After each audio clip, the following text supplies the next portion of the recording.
Welcome to this week's edition of Friday Special. I'm Waqas Majid Khan. Today we're talking about the deal between Russia and India, where they have signed a $5 billion deal for the S-400 air defense system, and what are the ramifications for the region and its security. To talk about it, let me introduce my guests in the studio. Joining me for the conversation, first of all, we have AVM Ikramullah Bhatti Saab with us. With him, we have Shahid Kiani Saab and Dr. Oqab Malik. Thank you very much, sir, for being here. Sir, the perception is that this particular deal is going to destabilize the balance of power in the region, especially when it comes to India and Pakistan. What are your views on this, sir? Do you think that this deal will go through in the first place? Well, what we read in the media is that even when Putin had taken off from Moscow for New Delhi, they didn't know what all are they going to sign, if at all they are going to sign anything. Secondly, Mr. Trump has not yet revealed his reaction to this deal. And we also know about the CATSA that Absolutely, sir. The sanctions regime. Yes, that's very clear. So a lot is yet to show up, which is not yet visible. But the fact remains that if the Indians and Russians have gone ahead and signed this deal, I believe it must have been done with a fair amount of degree of comfort vis-a-vis the American sanctions. And we can assume that they would have had a nod or a go-ahead from the Americans, only then they have gone ahead and signed. Unless the Americans wanted to embarrass the Russians or the Indians, which I don't think so. But then it is Mr. Donald Trump that we are dealing with. So you never know. So who is highly unpredictable, and he likes to be unpredictable. So we'll have to wait and see. All right, sir. The Foreign Office has reacted to this news, and they've said that it basically means an arms race is getting accelerated in the region as a result of this deal, and it is also something for the Pakistani security apparatus to worry about. What's your opinion on this, sir? I think the spokesperson's statement, in my opinion, was very balanced. Instead of a knee-jerk reaction of saying that, look, that country's done that and that, this is a deal between two sovereign countries, first. With Russia, we are enlarging our relationship. So the reaction was right. Instead of criticizing Russia why they have sold this weaponry to India, which is our arch adversarial, adversary, we have to see it in the context of a deal signed with two countries. Naturally, it does create discomfort within Pakistan because it's basically defensive weaponry, but this does give an edge to India, which already has a very large edge over conventional forces in Pakistan. But at the same time, I think we need to work to find out as to how we can create a better understanding with Russia, who has decades of relationship, a very close relationship with India. How we can benefit. If we cannot get S-400, we can get another a different type of weaponry from Russia. Why not? We are now, the best thing which has happened is that we are part of SCO, where we are interacting, especially our armed forces are interacting with the Russian military leadership. We have seen a flurry of visits from Russia to Pakistan, from Pakistan to Russia. So I think we should see it from that context. And yes, as far as our discomfort is concerned, I'm sure we must have taken the Russian leadership into account. But one thing which worries, and you had just talked about it, is the Americans' double standards. As far as, since this weaponry is being given to India by Russia, so they will give them a waiver, and they will say, "Oh, I've heard." Well, that remains to be seen, yeah, sir. No, we don't know as yet. There's already an opinion from the American officials. They say that since India is a strategic partner, it's a friend, and we cannot, undermine the Indians. Same is the case you will see when the Indians will be buying oil from Iran. Same is the thing. But if we do that, if we were to reach out to Russia and ask for such weaponry, we will be in one big soup, I can tell you. This is the double standards, dichotomy in the US foreign relations, and for which we are not surprised. Oka, what is your view on this? Well, I'm looking at it in a geostrategic manner. And I look at what Russia is trying to do, try to wean away India from the United States and cause divisions, for example. India's been, as you rightly said, acquiring arms and weaponry for decades and decades from the inception of modern India, from the Soviet Union, and then henceforth after that, Russia as well. So it's not new in that respect. What is new in this equation is the relationship between the United States and India, and the power projection that the Americans want the Indians to have in the Indian Ocean to protect their interests vis-a-vis China. Now, in this deal, alongside this S-400 deal was a deal for stealth frigates, which didn't go through. Now, you've got to look at what the Russians want as well. They don't want to antagonize the Chinese, because the S-400 is a defensive weapon, as you mentioned, and it's there for last resort use. In essence, when there's a likely attack and it's put on readiness, so it'll prevent any future attack from Pakistan or China. And in that respect, it's not an offensive weapon. It could be seen as that because our capabilities will be inherently reduced in comparison. However, allowing frigates to occur, to come into their 200 ship navy that they want by 2027, which the Indians are desperately working towards, would allow enhanced power projection in the Indian Ocean, which would go against the Chinese interests as well, which is obviously a pressure that's coming to Russia from that side. Well, it seems... but my point here is, when you talk about double standards for the United States, it's a strategic ally, and Pakistan is not. So well, where's the double standards? We find that very strange, because Pakistan has been the most allied ally since its inception. But at the end of the day, when we're looking at a new change in the world global order and the rise of China, and you're talking about Russian animosities towards the United States and vice versa, look at that relationship become very sour. It is a strategic win, if you really think about it, by Russia. Well, to divide this alliance up slightly. Let's talk about that. Do you think, sir, that America would find itself in a bit of a catch-22 situation? Because on the one hand, they don't want the Indians to engage with the Russians. They want to wean India off Russian weapons and themselves become the largest suppliers to India. Because right now it's the Russians. Moreover, when we talk about the strategic relationship between Russia, India, and the United States, it's going to be quite a balancing act. It seems that India is getting its cake and getting to eat it as well. That's what we're seeing happening. Well, you see, India today is far more important to the US than what Pakistan is. So the Americans would be willing to keep India happy. But at the same time, you see, when the Indians place an order for a missile system which is over $5 billion, maybe around $6 billion, then it's a shot in the arm for the Russian defense industry. Are the Americans willing to allow that? That's another question. But when we look at the other such sales or similar sales, we know that the Turks have also placed an order for S-400. They have also placed an order for F-35 from the US. And they have also they are already part of that consortium, which is But Turkey is part of NATO, sir. True, but at the same time, CATSA applies to them. It should.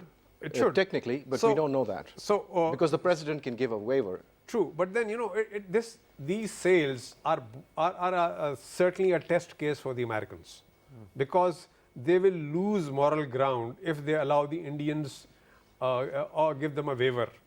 If they allow the Turks to give them a waiver, and while the Turks are buying that S-400, they are buying F-35 from the Americans. And I don't think the Americans would want to sell them the F-35 if they have the S-400 as well, because these are systems that are basically designed against each other, and if there's co-operationability between them, then the edge is lost. So the F-35 is going to lose its edge over the S-400. They would never want that to happen. Turks are part of the consortium which is making that system. So we don't know if the deal has happened as yet, sir. No, but so far the Americans are going ahead with it. They have not opposed it. And maybe early next year you will have the first F-35 flying in Turkish skies. Well, let's see if that happens. As per the schedule. So you see, now when you come back to our region, we have a classic case where we have this Iran-Pakistan-India pipeline, which is now actually waiting on the wings to happen just because of the American sanctions. Whereas we know that the Americans have placed a deadline of 4th November for Iranian oils to be sold. And we also know that Indians are already signing agreements November onwards. So they are prepared to challenge or defy Quetzal. Not only that, sir, there are also many commentators within India who are saying that we are a sovereign nation and we will not be pushed around by Washington. And that is another thing that Mr. Modi is playing on, because his popularity has been sinking. And by doing this, he's showing his domestic audience that India is a really strong country and is able to make decisions on its own and does not need to be dictated by Washington or Moscow for that matter. And they're playing the game, they're playing Washington against Moscow and getting the benefits for it. That's the way it seems it's playing out. Would you like to comment on that, sir? I would like to just enlarge my discussion of my colleagues, the AVM and Mr. Okab. India has got away with dealing with these, once the superpower and then now the sole superpower, for a long time. And I'll give you. There's a very interesting book, JFK's Forgotten Crisis, which was the 1962 missile crisis and the Indochina War. Neville Maxwell has written very big about it. And you will see they have got away with it because according to the now released paper of Johnson administration, they said that we cannot allow 1 billion people to be eaten up by the communists, like they talked about China. So they've gotten away with it. Indians' institutions are extreme. Let us talk about little bit. Are extremely strong. They are known to be very independent in their thinking. Their political system, the institutions are strong. So they will never be aligned with one party or one government forever. They've taken advantage of United States earlier. Look at what they did.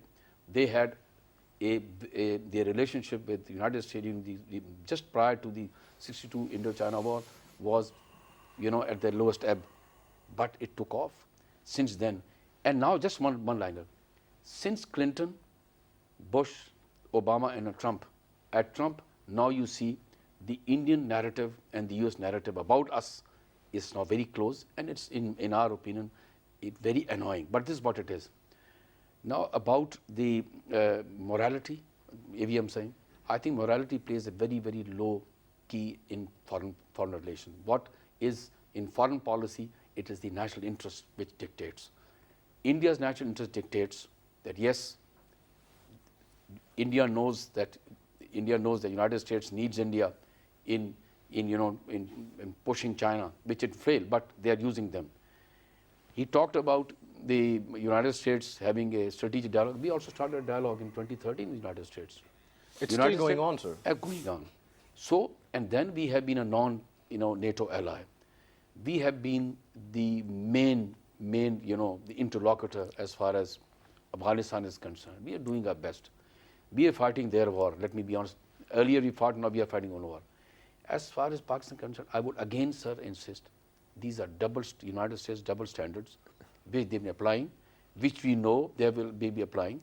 What we need to do is, sir, why we are not being taken very seriously.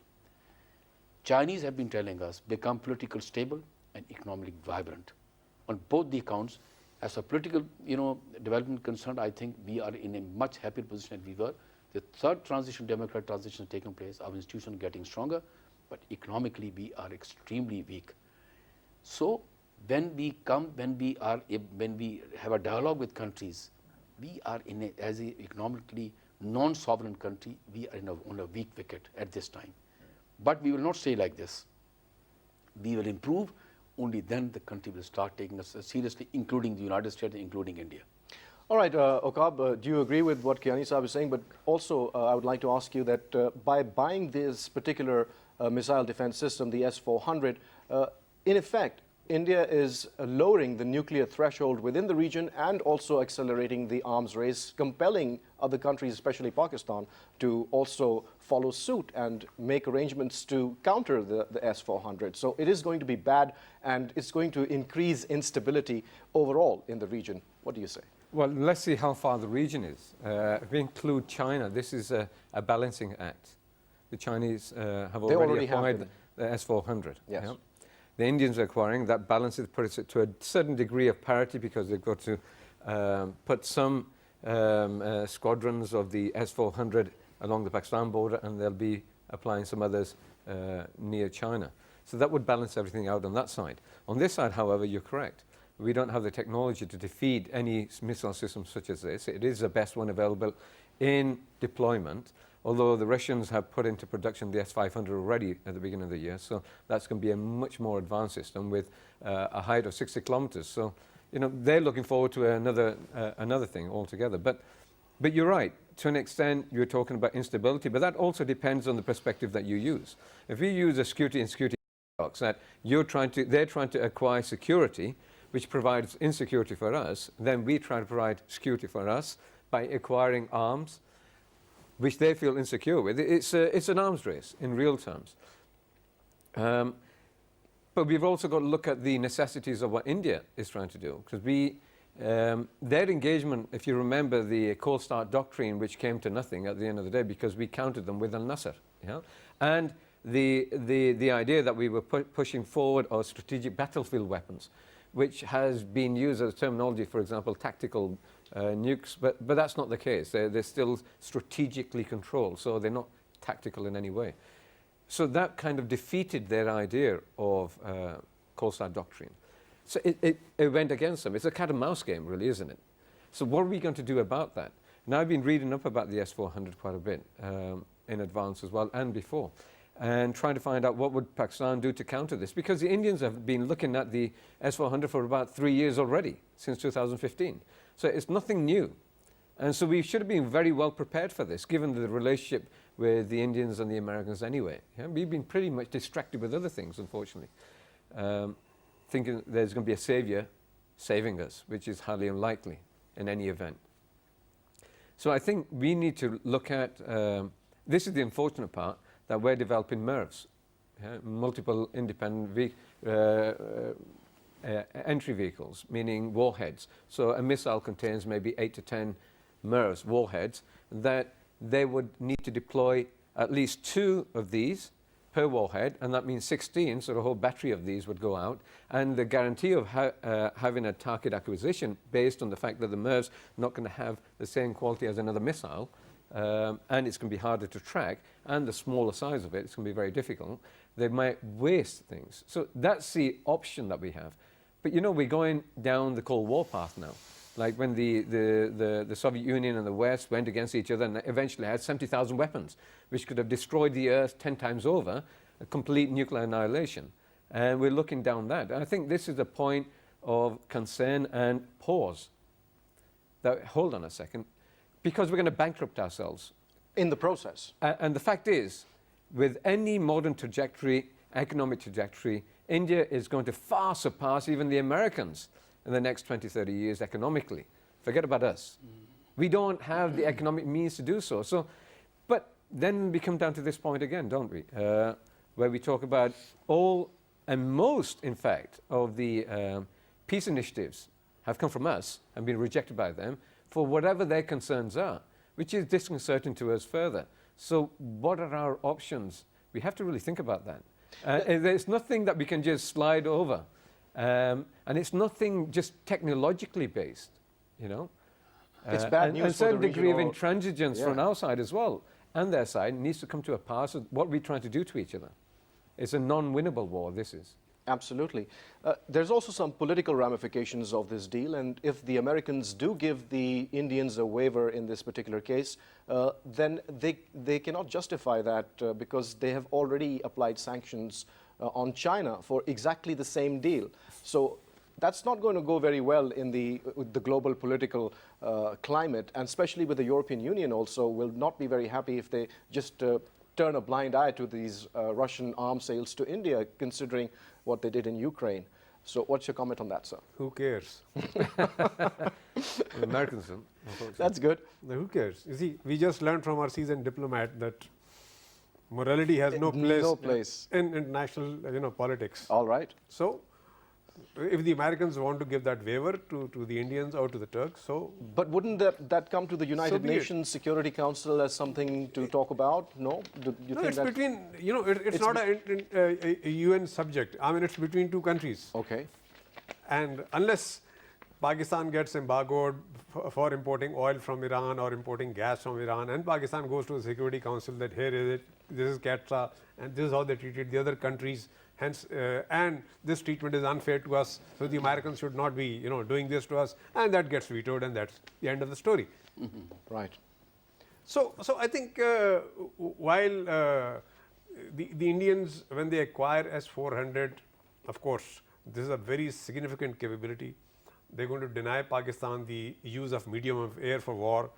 It could be, against our ballistic missiles. It could Some be against experts our believe, sir, that AWACS. it's going to devastate our Air Force, and our Air Force also now needs to make completely different plans or come up with new plans. Certainly, you see, because it's a threat to our AWACS, it is a threat to our strike aircraft, it's a threat to our ballistic missiles. It can also be used as an offensive weapon, sir, and they can use it to take out our air bases. Not air bases. Basically, it is aimed against flying objects. It could be, drones. Well, it could according be to the reports, this particular technology, the S-400, can strike a target 5 meters off the ground. That's how low it can go, and it travels at 15 Mach speed. So no, you see, there are 5 different types of missiles that are. And while the radar looks 600 kilometers, the missiles have a range of between 40 to 400 kilometers. The Indians have bought or planning to buy 1,000 missiles, mostly of a longer range. But you see, essentially, it is against flying objects, which could be drones, which could be cruise missiles, which could be ballistic missiles, which could be aircraft, which could be AWACS. But however way you look at it, sir, it is going to be a major threat to Pakistan's security. Certainly. You see, Pakistan has a host of options. The very first option is like the French option. My first choice is a nuclear choice.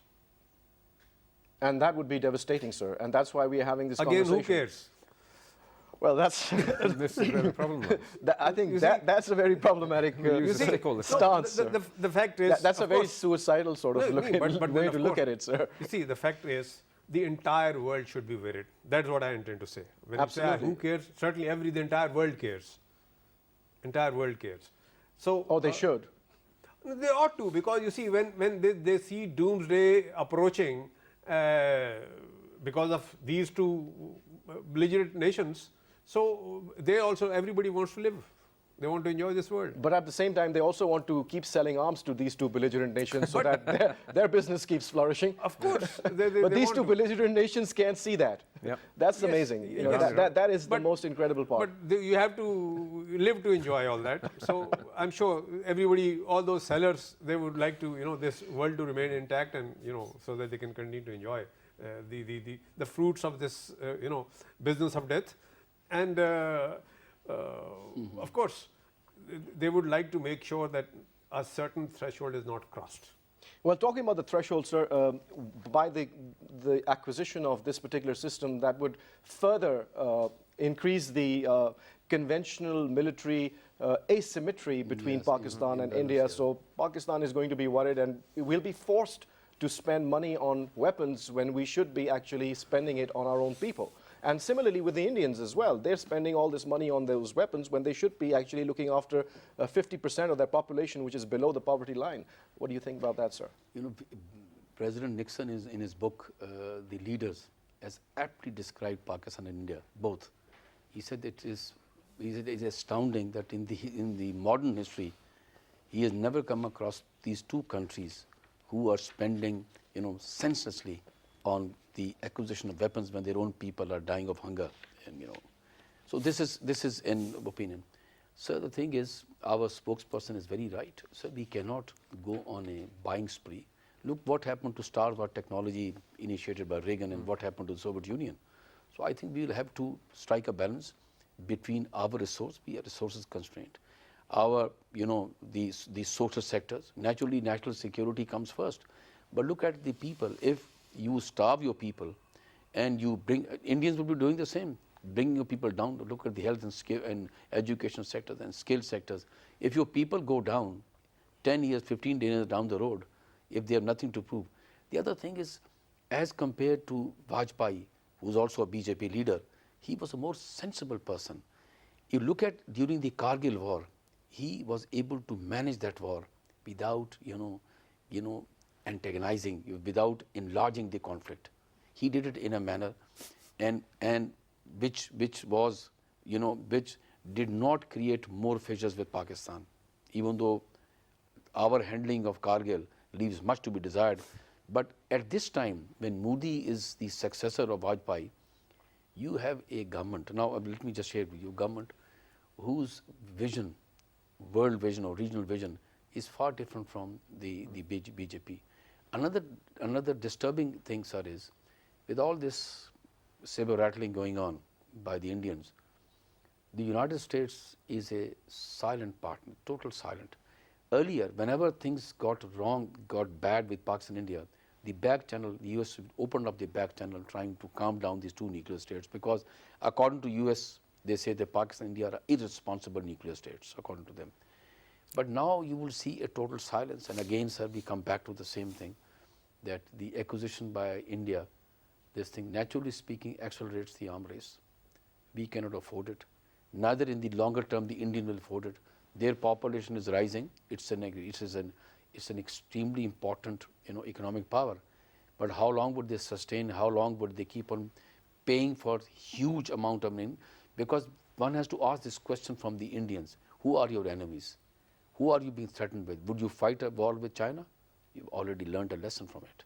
Their own, if you look at their own, the papers which they have released, it was a total disaster. Even now, if they ever go on war with China, believe not, Indians will be the biggest losers. So why are they acquiring this thing? For what? They are For not, us, obviously, so sir. naturally speaking, with us, and is Pakistan a threat to India? Please, that is a very big question, they should sir. get their, Are we? Sir, they should get their head checked. Naturally speaking, You mentioned Kargil, sir, earlier. I want to bring this question to Mr. Okab. Because of Kargil, the Indians seem that their ego has been diminished or hurt, and they keep talking about surgical strikes, and they keep talking about a limited war. And this acquisition of the S-400 system is definitely going to increase their capability of starting a limited war, whatever space there is for that. What do you think is going to happen if that happens, if they do? Look at the flip side. Because we're talking as if you're in the fire. And because you're in the fire, you can't really, and because you're being hit from all sides, you can't really see what the actual reason for the fire is. And I find that we need to step back a little bit and try to understand where we are and what we're doing. When you're within the arms race, you just keep on pushing forward some more arms race, and so do they. And as you've just said, you can't really see where you are going. So we really need to take a step back and say, hold on a second, how far are we willing to go? However, when it comes to India and Pakistan, they can go a lot further than we can. I mean, that's pretty obvious as far as economics are concerned. But the end product would be devastation. And so we've got to put it into this place that we need to realize where we need to stop. And that means them as well. And try to understand each other. And when you talk about who's the enemy, are we really the enemy? What is this all about? And who is it? Does it really satisfy?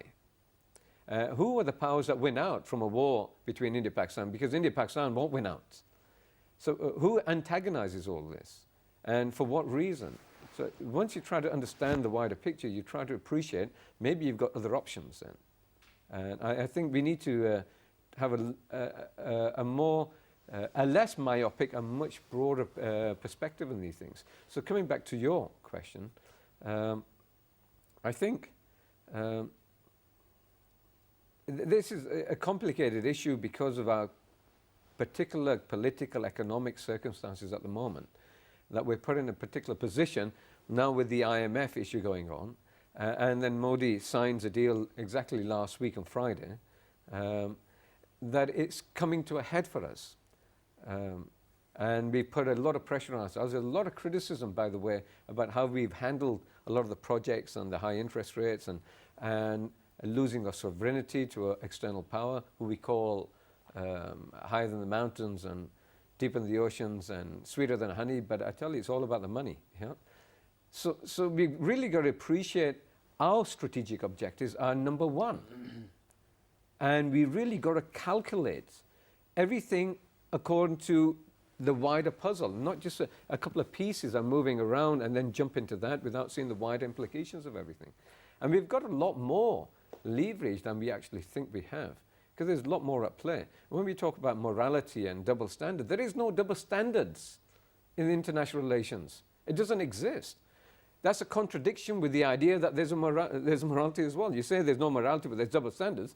Double standards is based on the idea of morality. Yes, but when the Americans project the idea of freedom and liberty and democracy and that's within and their equality, country. that is morality. But it is. And it plays in the interrelationships of states. But the biggest point here... That's what they use excuses to sanction countries. But the biggest point here... Morality is what they use. But the biggest point here is all about power. Sure. So nobody gives a damn about morality and double standards as long as you're winning. They use it, or rather abuse Well, it's the just concept. a tool. It's an instrument. Absolutely. And they use it very well. And it's called social media, and it's called public affairs, yeah? And it's called soft power. And the Indians use it very well, and we're very bad at it, by the way. Yeah? Yes. So we've got to look at the flip side and see how we're doing very well. This is to indoctrinate people's minds that there's somebody's winning based on the idea of evil, and this is more evil and we're less evil, but they're more evil. So we've got to beat the evil with a little bit of evil and push down the evil. But it's all evil. Now people come into this and they fall into this trap, and they just want to live. Everywhere in the world, majority, 99.9% of the population of the world just wants to live and get a meal and have a happier life generally, but they're not able to because the people in power want power. And that's unfortunate, and that's the nature of human beings, unfortunately, which is pretty dismal. Going back to the politics of this deal, the US will really have to weigh the pros and cons of sanctioning India, and also they'll have to weigh the benefits of not sanctioning India in this case. It is going to be a tricky tightrope for the Americans to walk as well. Don't you agree, sir? Certainly, but I guess, as I said earlier, they would have already made up their mind as to how are they going to react and respond to this development. And they would have taken their decision as to how they're going to respond. And I don't think there's going to be anything untoward coming out of it, because Putin has a soft corner for Russia, so he wouldn't mind getting another $6 billion for them. He needs Indians, so he'll... You mean Trump, sir? Yes, he needs the Indians against the Chinese, so he would like to keep them happy. So I think it's going to go ahead, and like we already know that they are being a little lukewarm or almost warm with the Turks. They're going to allow that sale of F-35s even when they're buying S-400. It's only countries like Pakistan, who would be cautioned against dealing with Iran or with Russia in this field. But if this deal goes through, sir, it would also mean that America is giving away space and leverage that it usually enjoys over countries in brokering crises that take place. And the only problem is that it's Pakistan that has to deal with the imbalance of power as a result of the deal. Well, you see, it's always the powerful which makes the rules. And we know America happens to be the sole superpower, so they make the rules. But they're diminishing their power when it comes to India. Well, you see, they're getting a good response in return. They're able to use India against the Chinese, so they're getting their powers or worth. So I think that's a deal that's going on over there. What's your opinion, sir? I would like to just clarify what my colleague Aqab has said. I would still insist there is no morality as far as foreign policy is concerned, because you are securing your national interest. What I'm saying is, the United States, I said, it's a sovereign country. Naturally speaking, Pakistan is sovereign. They can have, they can have whatever relationship they have. But the thing is, when we are being told 24/7 about what we are doing with Afghanistan, there it comes the problem of double standards. I'm not saying that what they are doing is wrong. I'm not saying they can carry on. But sir, they should try to understand our concerns also. Our concerns are, meaning just look what's happening in Afghanistan. For us, if India has commercial relations, trade relations, education, health, fine, absolutely. But if their territory is being used against us, which we have. As it has been. We have proof. And one important thing, sir, we will forget. United States has become our neighbor because of its huge, large presence in Afghanistan. It's virtually running Afghanistan. There comes the problem when we share with United States at the highest level that these are our concerns about what India is doing. Because all the attacks on the defense installations in Pakistan has taken place, they emanated from Afghanistan. They are our own people who are doing it, there is no doubt. We should not be in a denial mode. But what is happening is, all the lead runs to the Indians or to the Afghan NDS. That is where, when the Americans say we don't know, naivety, for God's sake, how can you say that? You are controlling the whole country. Well, only 40%, sir. So 60% is in the sir, Taliban's control. Sir, it doesn't matter. Sir, no, but one thing. Influence. The Americans have a huge edge over the Taliban, the satellites and the information gathering. Look at the agreement. Every kind of technological Sir, edge they have, Sir, and no. still in Sir, they're 17 losing. years they Sir, have not been able to bring them to heel, sir. Sir, let them be losing, but at least they have the information. This cannot escape this cannot escape that Indians, they've been training and crossing over the borders. So what I'm saying is, if we are being blamed, okay, we may be at fault at certain places. We are trying to rectify that fault. Look at the flurry of the delegation which has gone from Pakistan, the Foreign Secretary, the Chief of Army Staff and the former Prime Minister to Afghanistan. For us, Afghanistan remains important. Our Foreign Minister, Afghanistan was the first country. What are we trying to do? We are not trying to destabilize Afghanistan. We are trying to understand their concern. We have already been telling, I think in what I'm reading is, encouraging the Taliban to go and talk even to the Afghan government, because that is, whatever may be, it's a legitimate government there, sir. And the Taliban, in my opinion, I think should understand and learn a lesson. This is not pre-9/11, it's post 9/11. We are doing what is humanly possible. Myself, the time has come now if we have to improve relations with the United States, we should put all the cards on the table and say, look, this is what we can do with Taliban, this is what we cannot do. So you're asking us to do something we cannot do. It is, Taliban cannot be, you see, work like a robot. They can listen to us, but now they are, as you said very rightly, they are in a very advantageous position in the 60% of the territory. So, sir, my opinion is, coming back to the Russian, my own advice would be that this deal, which is naturally of concern to us, but we should continue to enlarge our relation with Russia. This should not be an irritant. This deal should not be an irritant, should not even come under discussion. Let them enlarge. We will enlarge our relationship, and a time will come when the Russians will also assist us in the defense sector. We are working very well with them. And SCO has provided us an excellent opportunity. Look, something very interesting. Both Chinese and the Russians are quite concerned about both Indian-Pakistan's tension. They allowed both forces to do the exercise, trying to understand each other. I think we should commend China and Russia for, bringing the temperature down. I think that's a very, very good analysis, sir. Yes, So we keep on talking about Afghanistan, but let's hold the brakes here. I think you're completely right about the local environment, regional issues that we have. But the United States playing a much bigger game here, and much bigger stakes are at play here. They have multiple theaters of war the size of Afghanistan. They deal with it in different ways. For us, Afghanistan's a be-all, end-all, everything in a way. It's a very large issue for us because it's our neighbor and it's in our face.